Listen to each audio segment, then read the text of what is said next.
ኒና ኪራ እና ጽናት ተፋቱ። ትዳራቸው ተበተነ። ኪራ እጅጉን ተናደደ።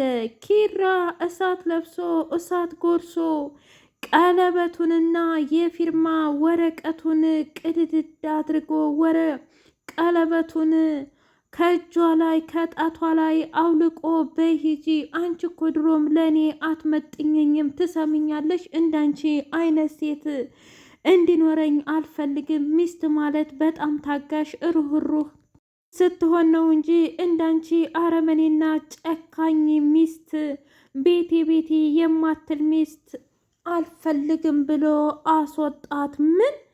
ቆይ የእውነት ኪራ አምነህበትና የእውነትም ከዚህ በኋላ ከኔ ጋር አብረህ መቀጠል አትፈልግም ወይ ብላ ስትለው፣ አዎ አልፈልግም ጽናት፣ አንቺ ማለት በጣም አረመኔና ጨካኝ ነሽ። ፍጹም የማላቅሽ ሴት ነው የሆንሽው። እኔ እስከዛሬ በጣም ብዙ ሚስጥሮችን ደብቄ ነው እንጂ ምክንያቱም ባልና ሚስት ማለት አንድ አካል አንድ አምሳል ስለሆነ የማይደበቁ ነገሮችን በሙሉ ደብቄልሻለሁ። አሁን ግን ከዚህ በኋላ ምንም አይነት የምደብቀው ነገር የለኝም እና ከአንቺ ጋር እራሱ አሁንም አልፈልግም ብሎ አላት። ኒና አረ ኒና አረ እባክህ ግድለህም፣ አሁን መሽቷል። ይች ልጅ አንድ ነገር ትሆናለይ። በኋላ እኮ ጸጸት ነው። አንተ ፊርማውንም ብቀደው በሀገር ሽማግሌ እኮ ነው የተጋባችሁት፣ ድል ባለ ሰርግ። እንዴት ይሄንን ትረሳለህ ብላ ስትለው፣ ከፈለግሽ ለምን አንቺም ጥርጋቴም ቤቱ እኮ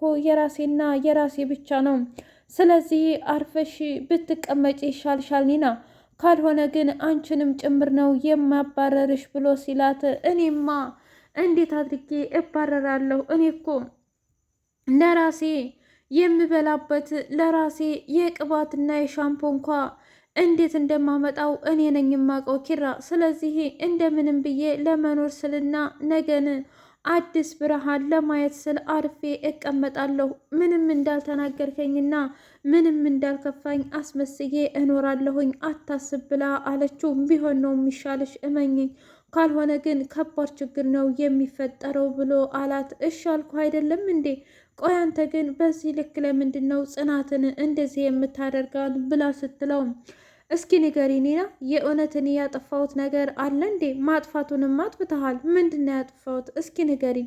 ቆይ እኔ አልፈልግሽም ማለቴ እና ደግሞ እሷ የቃል ኪዳን ቀለበቷን አውጥታ ያንን ቤኪ ነው ብሩክ የሚባለውን ልጅ ልታገኝ ስለሄደች ነው እንዴ? እስኪ ንገሪኝ። እኔ እኮ ባሏ ነኝ። ምናልባትም ሰዓትና ጊዜ ላልሰጣት እችል ይሆናል፣ ግን የነገ ህይወታችንን ለማቅናትና ለመደጎም ብዬ ነው። ይህንን ጉዲ እሷ ልትረዳኝ ይገባ ነበር እንጂ ይባስ ብላ ቤቷን ጥሎ የሚያስሄድ ምንድን ነው? እስኪ ንገሪኝ። ሽክ ብላ እንደዛ አምሮባት ወንድ ልታገኝ? እስኪ ተይ። እኔ እኮ ኪራ ነኝ። ማንም ሰው ቢሆን እንዲደፍረኝ አልፈልግም፣ አልፈቅድም ብሎ አላት። ሰላም ሰላም! ውድና የተከበራችሁ የትርሲቴ ስንዴቅ ሚዲያ ቤተሰቦች እንዴት ናችሁ? ሁሉ ሰላም፣ ሁሉ መልካም። ምን እግዚአብሔር የተመሰገነ ይሁን። ሰላም ነኝ፣ ደህና ነኝ። ለዚህ ቻናል አዲስ የሆናችሁ ሰብስክራይብ እያደረጋችሁ ቤተሰብ የሆኑ ነባር ቤተሰቦች ደግሞ ስለምትከታተሉኝ እጅጉን አድርጌ አመሰግናለሁ። እጅግ አስተማሪውና አጓጊው ጽናት ድራማ እንደቀጠለ ይገኛል። ጆከር በስተመጨረሻው በቁጥጥር ስር ዋለ። በሚያሳዝን ሁኔታ ሰኒዬ እንባደም አለቀሰች። ሰኒ ለእህቷ ሁሉንም ነገር ነገረችው።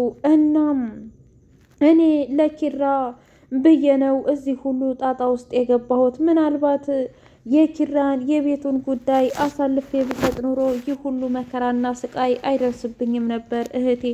ጆከርም ደግሞ እንደምታስቢው በጣም አረመኔና ጨካኝ ሰው ወይም እኔን ለመጉዳት የመጣ አይደለም እህቴ። እንደውም እኔን ለመጥቀምና እኔን ከክፉ ነገር ሁሉ ጠብቆኛል። እስፒድን እኔና እሱነን የገደልነው ብሎ አለ። ምን? እየገባኝ አይደለም። ለምንድን ነው እንደዚህ የተፈጠረው ነገር? እስኪ ንገሪኝ። ታዳኔ ይህ ሁሉ ጉድ የት ነበርኩኝ? እንዴት ነው ያላወቅኩት? ብላ ሰኒን ስትል እንደዛ አትበይ ራኪ፣ አንቺ እኮ ደጋግመሽ እኔን ጠይቀሽ ነበር፣ ግን ደግሞ እኔ በፍጹም የሆንኩትን አልተናገርኩም ነበር እህቴ። ካንቺ አንድም የጠፋ ነገር የለም እና ሁሉም ነገር የኔ ጥፋት ነው። ግን እባክሽ ጆከር ላይ አትናደጅበት። እኔን ራሱ ያገባኝ እኮ ይሄ የስፒድ ጓደኛ ለሌላ ለማላቀው ሰው ለጨካኝና ላረመኔ ሰው ሊድረኝ ስለነበረ ለዛ ነው። እና ግን አታፈቅሪውም ማለቴ አታፈቅሪውም? ለሱ ምንም አይነት ስሜት የለሽም እንዴ ሰኒ? እስኪ ንገሪ። ክብረምን አሁንም ድረስ ተወጇዋለሽ ታፈቅረዋለሽ እንዴ ብላ ስጠይቃት፣ እህቴ እንደዚህ አይነት ጥያቄ አሁን ላይ መመለስ አልፈልግም። ሲጀመርም ክብሮን የሚባል አረመኔና ጨካኝ ሰውዬ በእኔ ህይወት ውስጥ እንዲገባ አልፈልግም። ዛሬ ምን እንዳረገ ብታቂ መቼም ቢሆን የእሱ ሁኝ ብለሽ አትጠይቅኝም ነበር። ምን አደረገ ደግሞ እሱ? ጭራሽ ባስ ብሎ ኒናን ጆከር እንድታማልለው መጠጥ ምናምን ገዝቶ አስቀምጦ ቪዲዮ እየቀረጸ ነበረ። ግን ጆከር ጎበዝ ስለሆነ ሁሉንም ነቅቶበት መጥቶ ነገረኝ። አየሽ ያኔ አንቺ ትክክል ነበርሽ። አንዳንድ ወንዶች አይደለም ላንቺ ለማንም አይገባም። እና ክብሮምን ቢሆን የኔ ያለፈ ታሪኬ ነው።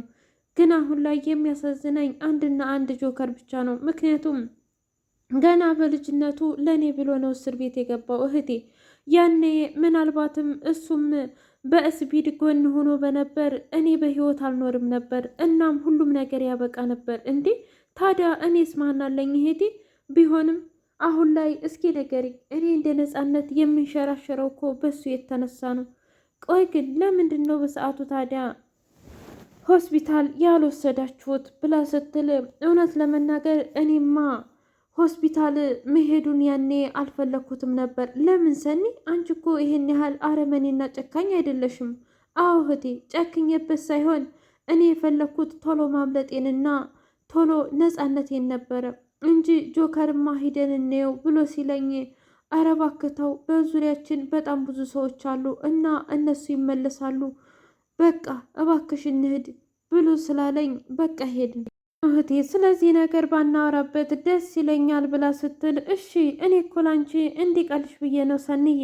ለማንኛውም አሁን ሂጅ ሻወር ሰጂ፣ እኔም ምግብ ላዘጋጅልሽ ብላ አለቻት። የሰኒ ሄድ በከባዱ በጣም ተጨነቀች። ቆይ ምን እየተካሄደ ነው ያለው? ይህስ ነገር ምንድን ነው? እህቴ ነፍሰ ገዳይ ሆነች ማለት ነው? በቃ እናስ እንዴት አድርጌ ነው አሁን ለህግ አሳልፍ የምሰጣት? የእናቴ ልጅ እህቴ እኮ ናት እያለች መጨነቅና መጠበቡን ቀጠለችበት።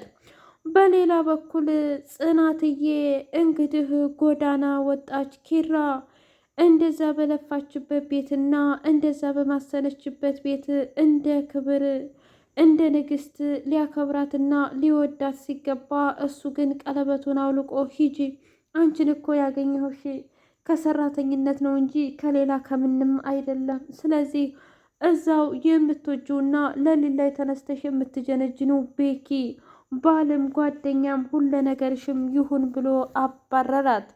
ጽናትዬ አባቷ ጋር ደውላ አባዬ ይህን ትዳር መቼም ቢሆን አልፈልገውም፣ ምክንያቱም ድጋሜ ወደ ኪራ ህይወት መመለስ አልፈልግም። እኔ ማን እንደሆንኩኝና ሰርቼ መቆም እንደምችል ያለሱ መቆም መቻልን እኔም አስለምደዋለሁኝ። ሁሉም ገፍተውኛል፣ ማንም እንደሌለኝ በቃ ጥገኛ እንደሆንኩኝ አይደለም የሚስትነት ስልጣን ሊሰጠኝና የሚስትነት ክብር ሊሰጠኝና እየተረገጥኩኝ ነው ያለሁት አባዬ።